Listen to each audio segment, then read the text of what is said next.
এক কথা যা বলা যায় অপূর্ব।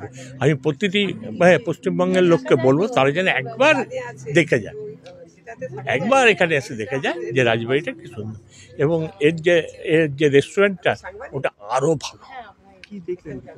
ভিতরে দেখলাম রাজার বেডরুম, রাজার পড়ার ঘর, এইসব নানা রকম জিনিসই দেখলাম।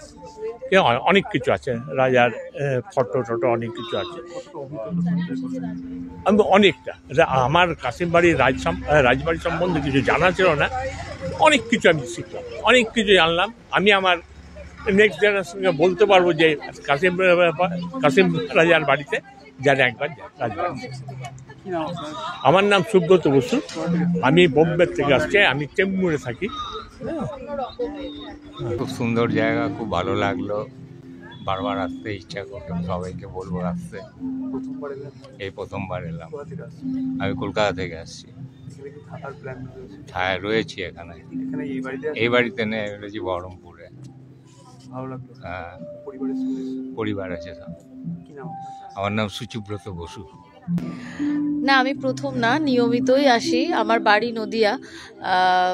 একজন জেলা শিল্পী হিসাবে এই বাড়ির সঙ্গে আমার পরিচয়, এবং পর্যটক হিসাবেও বলতে পারেন যে অন্যান্য জায়গার থেকে মুর্শিদাবাদের কাশিমবাজার রাজবাড়ি এই মুহূর্তে ভীষণ আকৃষ্ট একটা জায়গা হয়ে উঠেছে। তাই ভালো লাগার জায়গা থেকেই আসা। কাজের সূত্রেই আসা, কবিতার সূত্রেই আসা, এবং কিছুদিন আগেই এই বাড়ির রানীমা হেনা রায়, এই রাজবাড়ির যে বংশধরেরা এই মুহূর্তে রয়েছেন তাদের অমায়িক ব্যবহার, এটার জন্য মানুষের কাছে একটা আকর্ষণের জায়গা। তারপর তো কিছু আধুনিক জিনিসপত্র এবং ঐতিহাসিক জিনিসপত্র যেগুলোর মেলবন্ধন রয়েছে এই রাজবাড়িতে। তাই আমি কেন, সকল পর্যটকদের কাছে এটা একটা আকর্ষণীয় জায়গা অবশ্যই। মধুমিতা গঙ্গোপাধ্যায়, পলাশী থেকে। ভালো তো খুবই লেগেছে। আমরাও ভিডিও দেখে আমি আর আমার বান্ধবী এসছি, আজকেই প্রথম এসছি। ভালো লেগেছে। কৃষ্ণনগর থেকে। কেমন লাগলো? ভালোই লেগেছে। কি দেখলেন? ভেতরে অনেক পুরোনো দিনের পালকি ছিল, তারপরে অনেক মন্দির, শিব মন্দির, আগেকার যুগে সেই কি ঘর বলে ওটাকে বান্ধবী, নাচের একটা ঘর ছিল, অনেক কিছুই দেখেছি। অনেকটাই। হ্যাঁ, আসার তো ইচ্ছা আছেই। খুবই ভালো, তাদেরকেও বলবো আসার জন্য। কৃষ্ণনগর থেকে। মহুয়া মুখার্জি। ধরুন, এটা তো আমাদের খুব সৌভাগ্য যে এখন অনেকে মুর্শিদাবাদে বেড়াতে আসছেন, এবং বর্তমান সময়তে এই Kasimbazar palace of the royal রাজবাড়ি, এখানে আমাদের থাকার সুবন্দোবস্ত আছে, এবং বর্তমানে এটা সেন্ট্রাল গভর্নমেন্টের মিনিস্ট্রি অফ ট্যুরিজম এর অনুমোদিত হেরিটেজ হোটেল, স্বীকৃতিপ্রাপ্ত, এবং আমরা চেষ্টা করছি যতভাবে সুন্দরভাবে হোক এটাকে প্রেজেন্ট করতে, এবং বহু মানুষ আসেন এখানে রাজবাড়িটা ট্যুর করতে এবং থাকার জন্য। তো সেই অ্যারেঞ্জমেন্ট এখানে পুরোপুরি আছে, থাকার অ্যারেঞ্জমেন্ট রয়েছে, খাওয়ার অ্যারেঞ্জমেন্ট রয়েছে। এছাড়া ধরুন আমাদের সুগার স্পাইস যে কোম্পানি, তার নিজস্ব কেক শপের আউটলেট রয়েছে।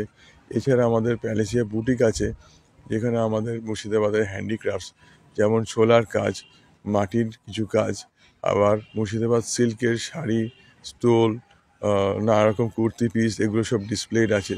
তারা এগুলো বিভিন্ন জায়গাতে না ঘুরে এখান থেকেই সংগ্রহ করতে পারেন। আর তাছাড়া প্যালেসের আকর্ষণ বলতে কি, এখানে ধরুন যে গত 300 বছর ধরে যে ট্র্যাডিশন মেনে পুজো আচ্চা যেগুলো হতো, সেগুলো এখনও চলছে, এবং যারা থাকেন তারা আমাদের গেস্ট, তারা সেখানে অংশগ্রহণ করতে পারেন। এবং এছাড়াও বিভিন্ন সময় আমরা বিভিন্ন ধরনের অনুষ্ঠান করে থাকি, যেমন রবীন্দ্র জয়ন্তী, নজরুল জয়ন্তী, এবং ধরুন প্যালেস ডে, এই সময় তো গেস্টরা থাকেন, এবং বিভিন্ন সময় যে অনুষ্ঠানগুলো হয় সেখানেও তারা ওই একই খরচায় কিন্তু অংশগ্রহণ করতে পারেন। যেমন এখন চলছে আমাদের উইন্টার ফেস্টিভিটিস, 22শে ডিসেম্বর থেকে 1 জানুয়ারি অবধি প্রত্যেক দিন সন্ধ্যায় নানা রকম অনুষ্ঠান এখানে হয়ে থাকে, প্রত্যেক দিনই হচ্ছে। যেমন গতকাল কথাকলি ছিল, আজকে ছৌ নাচ হবে, পরের দিন আমাদের এখানে লোকাল বাচ্চারা তারা পারফর্ম করবেন। আমি অনেক সময় তাদের সঙ্গে মিউজিক্যাল ইনস্ট্রুমেন্ট অ্যাকর্ডিয়ন নিয়ে পারফর্ম করি, লাইভ মিউজিক করে থাকি। তো এইভাবে আমরা সবাই মিলে চেষ্টা করছি যে জেলার ট্যুরিজমটাকে যাতে বিশ্বের মানচিত্রে ওয়ার্ল্ড স্টেটাসে নিয়ে যেতে পারি। এখানে ধরুন আসার দুটো উপায় আছে। একটা হচ্ছে যে ধরুন বাই রোড যদি এখন কেউ আসেন, রাস্তা আগের থেকে অনেক ভালো হয়ে গেছে। বারাসাতের পর থেকে অলমোস্ট 4 লেনস হয়ে গেছে পুরোপুরি বহরমপুর অবধি। আর আপনারা তো জানেন কাশিমবাজার হচ্ছে বহরমপুর মিউনিসিপ্যালিটির আন্ডারেই ধরুন একটা পাড়া বলা যায়, কিন্তু যেহেতু কাশিমবাজার একসময় ঐতিহাসিক শহর ছিল, এর পিনকোড কিন্তু আলাদা এবং এর মানে শহরের পরিচয় কিন্তু আলাদা।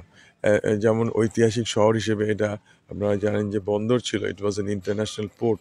ব্যাটল অফ পলাশির 300 বছর আগে থেকে it was an international port, যেখানে ডাচ, ফ্রেঞ্চ, আর্মেনিয়ান, ব্রিটিশ সবাই আসতেন, জাহাজে করে আসতেন এবং বহু রকম পণ্য সামগ্রী এখান থেকে কিনে নিয়ে যেতেন।